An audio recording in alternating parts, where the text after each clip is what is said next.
Hello and welcome to another Let's Play. Me, GamerWolfSix of the Smoke Room.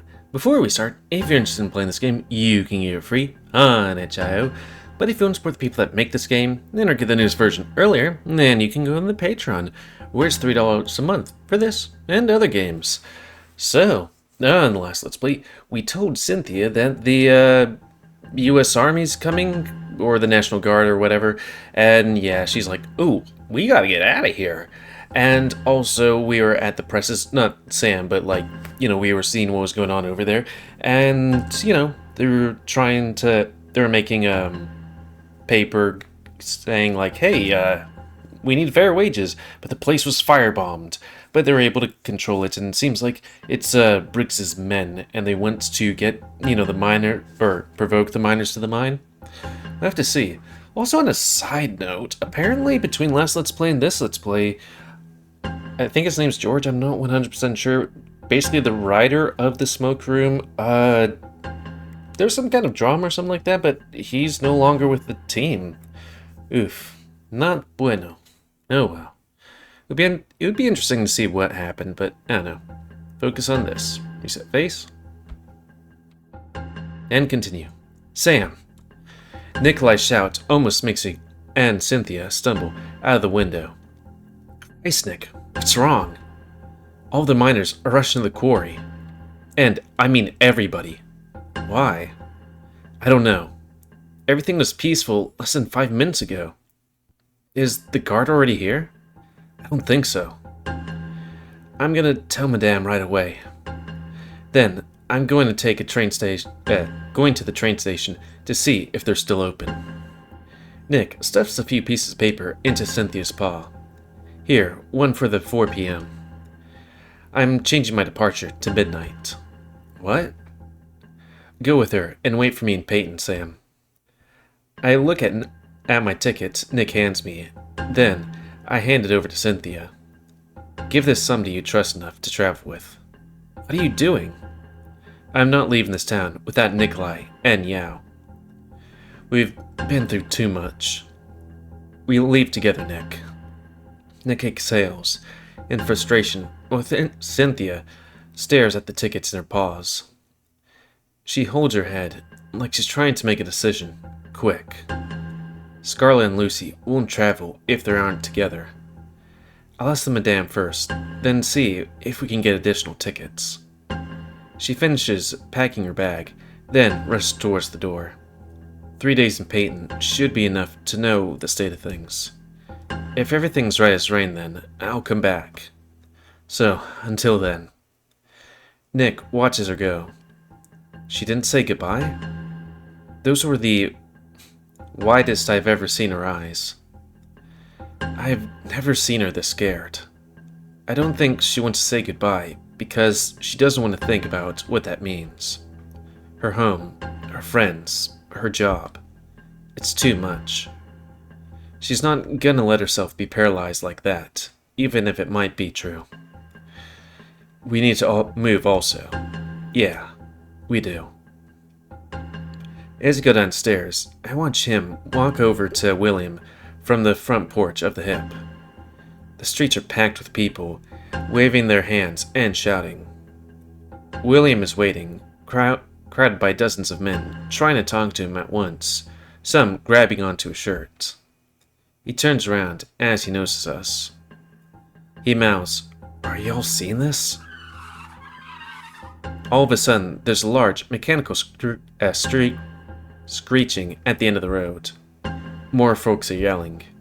Some are throwing rocks from their windows. The screeching sound gets closer as I see a black car turn the corner, forcing men to jump out of the way as it nearly mows down half a dozen people. William rolls out of the way when it looks like it swerves towards him. He pulls out his gun and shoots at the wheel. A wheel. The car squeals as it goes lopsided, and then swerves into a ditch, flipping over on its back. He has a good shot. Some people swarm the car, dragging at the drivers. Deputy Bronson comes out the front door behind me, looking wildly around him. William shoots him a glare. The otter points a webby hand of the tipped-over car in the middle of the street, but William still shakes his head, and the otter goes back inside. I need to arrest the drivers and disperse this crowd before this gets any worse. One of the men crawling out of the cars is crawling on his belly, while a group of miners follow him with switches? Hidden in his arse and legs. What are switches? I don't know, William. It's already pretty damn bad. If I leave these people to their own devices, then who knows what will happen. He pinches the bridge of his snout. Just let me handle this.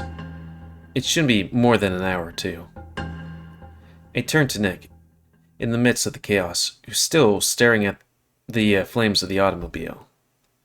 Why don't we go to the station for those midnight tickets while we can? You're right. I'll go tell William that we won't be long. New scene. All we have to do is get to the train station. To get to the train station is follow the tracks. I steel myself for the pain of seeing the sign that says close on the ticket kiosk. But there's a clerk there. I sign in relief, knowing that Cynthia still has the opportunity to get anybody out who'd want to. Nick buys our tickets for midnight. I look up at the sky, and it's starting to get red. It's well past noon already. So, we buy some meat from the food kiosk to fill ourselves up. You're doing everything that we can. Or you are? I'm not so sure. Why come? Because we're going to ride away with our lives and gold. They might die for an extra cent an hour. That doesn't have to be your fight anymore. You don't feel free Don't you feel free of it all? We're rich men now. We won't ever have to work another day in our lives. I look down the train tracks. I feel the wind blowing in one direction. It feels like I can fly away on it. It's difficult to feel rich if you have no friends and no family. I want to help them. But you can't, and you shouldn't. Nick inhales. Yao did not go. Yao himself told us not to be there. Dying ain't romantic, Nick. Trust me on this.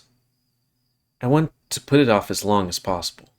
But why does anybody have to die? Can we really do nothing? The best we can do is let William handle stuff like this. Unless you have a better idea. I don't.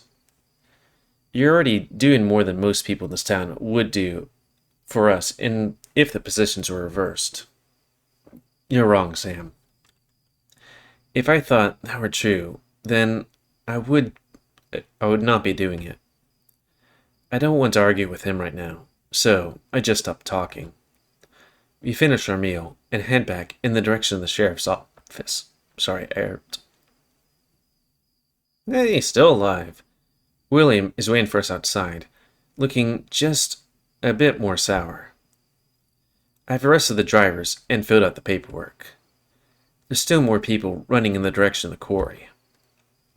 Would it be called a quarry? Isn't quarry like surface and like generally stone? I have to take a look at it. Define quarry. Isn't this thing like gold and quartz? A place typically large, deep pit from which stone or other materials have been extracted. So, surface mining.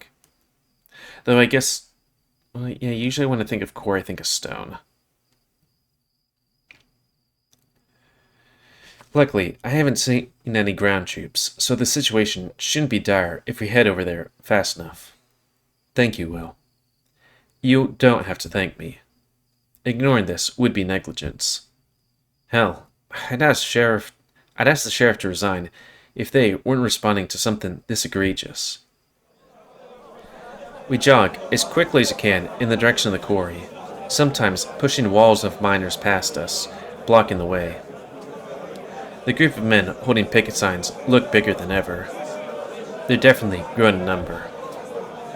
Foreman Moore looks like he's trying to speak to a group of half a dozen men, pointing and yelling at him, and he's yelling back, but they don't seem to be getting nowhere. William shoots a warning shot into the sky. The crowd doesn't go silent, but they get a lot quieter. One at a time. Can somebody tell me what the hell's going on? There's an awful lot of noise about various grievances. Corrupt bosses, Mormon conspiracies, and Catholic indoctrination, but there's one repeated beat. Fire at the Citrine Valley Tribune. Ah, right. The thing at the last Let's Play. Foreman Moore steps up. Adler, do you mind telling this group of citrus clowns that forming a riot every time there's an incident ain't gonna solve a damn thing? Citrus clowns? I'm paid to hold the law, not manage other people's businesses. Where's the co-owners? They're busy. Well, maybe they need to free up their schedule if this is how things end up on a weekly basis. The Gila gives William a frustrated shrug. How about some advice for something I actually have control over? Somebody yells you control everything. That should be in quotes, you know? Just gonna put that there, though I think, fixing things might have slowed down because, he flips on the bird. While William hears as much as he can from as many different people, I spot a pair of tall, brown ears. I grab Nick's wrist and drag him through the crowd until we can see him clearly. What, William? I mean, not William. Felipe? Oh, right. Man, he has long ears. His ears swivel towards me before his glance does. Didn't think you were the kind of guy to show up for this sort of thing, Muscles. That's true. In fact, it's a bad day for everyone to be here at all. Nick cuts in. Do you know why everybody formed another rally? They tried to burn down another press. Who's they? Word is, it's the Pinkertons who work for Briggs. Ah, yes, the Pinkertons. The one from Red Dead Redemption 2, and, was still a group thing. Though, I don't know if it was really Pinkerton, though. I think it's like the kind of like cops for hire kind of thing. And they do shady shit. Those guys are supposed to be hard to catch, yeah? Sneaky. These people just arrived in the middle of the day to just get shit on fire. Doesn't sound like any sophisticated operation to me. You can ask Dimitri, though, since he was there. Dimitri's here too? Where is he? Just over there. Shit. And I thought we managed to save his life once already. Listen, Felipe. Go home and get it out of town for a few days. Excuse me? Why? The National Guard is coming. The rabbit shrugs. They come, they come. It's too dangerous to stay. Shit, man. Every day is dangerous. He shakes his head. I'm not about to take needless risk, but I want to make sure that I stand for something. Stand for something another day. This is a trap. He shrugs. Yeah, I think so too. But he has a plan. I don't usually go along with his plans, but this time I'm going to. Right, he had a plan to go somewhere and do something. I wonder if it's going to be burning down a house, a big one. If that's not what you want to hear, then sorry. He steps away, deeper into the crowd. I give Nick a look to tell him that we tried, but he just gives me a sad headshake. Dimitri will listen, and if anybody can make others listen, then it has to be him. He pushes through the crowd. It's not hard to spot Dimitri's cap. Dimitri? No, Dimitri. The bearer turns his sharp muzzle towards Nick. His usual carefree look is gone. What's left behind is something even more severe. Yeah, he looks, severe. Perhaps a look from another time, in another country. Please tell me. Who set fire to the press? He grimaces. Paul said it was one of Briggs's contractors. Was it? I saw one of their faces in the black cars. It's a face I've seen around Briggs before, yes. Then that confirms it. You've put it together too, huh? It's a trap. Dimitri sighs. Smart man. We have to get everybody out of here. Very smart. I tried to talk to Felipe, but he wouldn't listen. Very dumb. And you'll think they'll listen to me? Yes. People always listen to you. You're respected. You're established. He sighs, smiles again. And how do you think I got that respect, Nikolai Kroll? It's because you always know what to do. But I don't, though. Or though? Listen, Nick. The Badger's hands are balled into tight fists, but he lets them slacken. People respect me because I let them do what they want to do. They can look at me and follow by example because I do good work and take a healthy amount of pride in that. But these men? He gestures to the crowd. There's fight in their blood. Some of them don't know what the real fight is, but having fought a real battle for one day in their lives, not for having fought a real battle for one day in their lives, and they might be finding out real soon what that looks like. I hate it. You hate it. But you can't take the fight out of men by saying, stop that, can you? But most of them probably don't know what's coming. I've shared my suspicions with as many folks here as possible.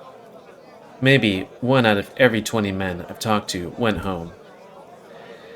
You can think for hours on end about what you could have done or could have said that might have convinced one person to make a more careful decision. But you only have complete control over what you yourself do. Yeah, sometimes. After a while, you have to ask yourself a different set of questions. Like what? Like, when you know a battle's definitely coming, are you gonna stay and fight? There's a difference between a battle and a massacre. These men won't have a chance. Sometimes, a battle is making sure people who care about don't get sent to their graves. That's the only fighting I plan to do here today, when the time comes. Nick crosses his arms, closes his eyes, and hums. There's no way I can convince you to leave? The wind passes by. Can't say there is. You know, I used to be something people feared long ago. I'll become that again if it means a better me gets to see better days once this all comes to pass. Nick looks like he's struggling to find words. Let's respect his decision. Dimitri raises his paw with a salute. Nick walks away, so I follow. I think I know what he's thinking. He must be thinking he wastes his time, that he's powerless. But I know he wouldn't ever say it. We walk back to the middle of the quarry where William stands, and there's a pickle that goes up my back? Prickle. I want a pickle to go up my back, ooh. It doesn't feel like the people in the rally are watching me. It feels like the mine itself is. But I don't want to look back to check. I don't know how to explain that it feels like I'm walking away from a graveyard when nobody's dead yet. I try to whisper into William's ear. Are the crowds thinking of dispersing yet? Ask this a little bit uselessly, considering I can see people raising their signs and getting to fresh arguments with the foreman again. When I develop a preternatural feat of telepathy, you'll be the first to know, and we can join in the carnival together. William's attention wasn't disrupted by my grunt of dismay. Uh-oh. It gets interrupted by a trumpet. Uh-oh. We see them ride down from the sun-dried slope, trotting on horses, shifting like distorted pictures in a heat wave. Even their beards, eyes hidden by masked lips, stepped with a mechanical kind of diligence. By my estimation, there are more than 30 of them, and they're coming our way. The man with the most decorations and the largest antlers dismounts his horse. The rest of them follow suit. Sand crushes beneath their boots as they walk up to us in strides. I sink back into the crowd of miners. The man speaks loudly, with sharp, clean effect. "Who's the authority here?" William lifts his hand in a half wave. "I am the Saguaro County Sheriff." I can see that the situation is out of control.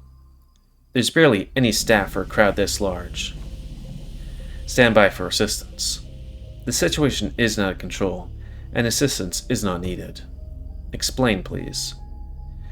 The gathered party here is concerned with an attempted arson on the city's printing press. We were not debriefed about any concerns of arson. The crime happened today. Why was that allowed to happen? The accused are currently in jail, waiting to brief. William is starting to smile. To the untrained eye, it's the kind of smile that looks disarming. But this is the smile that goes on his face when he's trying not to bite somebody's head off. Mayor Testerman informed me that you would no longer be needed. Negative. Testerman requested assistance 2 days ago for the assured safety of Echo City and for the rest of the Commonwealth. What does Commonwealth mean anyways? If you don't mind me being blunt, the journey has been long. Plenty of lodging places in town. Unnecessary. We will establish our lodgings as we occupy the premise. What's unnecessary is an occupation, especially in response to civilian concern of criminal allegations. We look forward to your cooperation. Ignoring what I say does not mean I did not say it. Duly noted. As I stare at the fire bomb in my paw, I have to consider the usefulness of the law. So who's this? Oh, maybe Yao? Maybe not Yao, but you know, the other guy. Law and order are fine and grand when legislation is designed to be fair. But too often, the contrary is true. Laws are written all the time to assure unfairness. Like who can and cannot own land, or by how much you count a person in an official election. That is, if you happen to count as a person at all. Cleverly, this unfairness promotes instability. Those who are wealthy offer stability in exchange for more wealth. The accumulation does not end. Through these generations of thievery, and understanding of people's labor is lost. But there's something remarkably different about the very first grifter? The one that sowed seeds with the evil knowledge of fruit they bear. Law does not protect us from this enemy. In fact, law is designed to insulate him. He is a marvelous enemy indeed, for he is tempered by the throats he has slit and the bones he has mangled, with his own hands, in a manner both eager and fervent. Are you sure you want to do this? Wanting to do something has little to do with this. I'm certain. Yep, it's Shang. Unlock the gates, so the beast can escape. Okay, but I ain't hanging around to see you finish. I'm heading over the quarry before they figure out what's going on. Best hurry then. I hold this bottle in one paw, and I hurt. I hold the lighter in the other paw, and I laugh. This is an expensive laugh. I designed not to laugh so freely, for, in all complete irony, this was Briggs's greatest mistake before me. The man who is used to winning in all of his guile will always laugh too freely. But tonight, He purchased it through roughly $2,000 worth of livestock. And he will never know what gave him away. Because knowing his laugh is my little secret.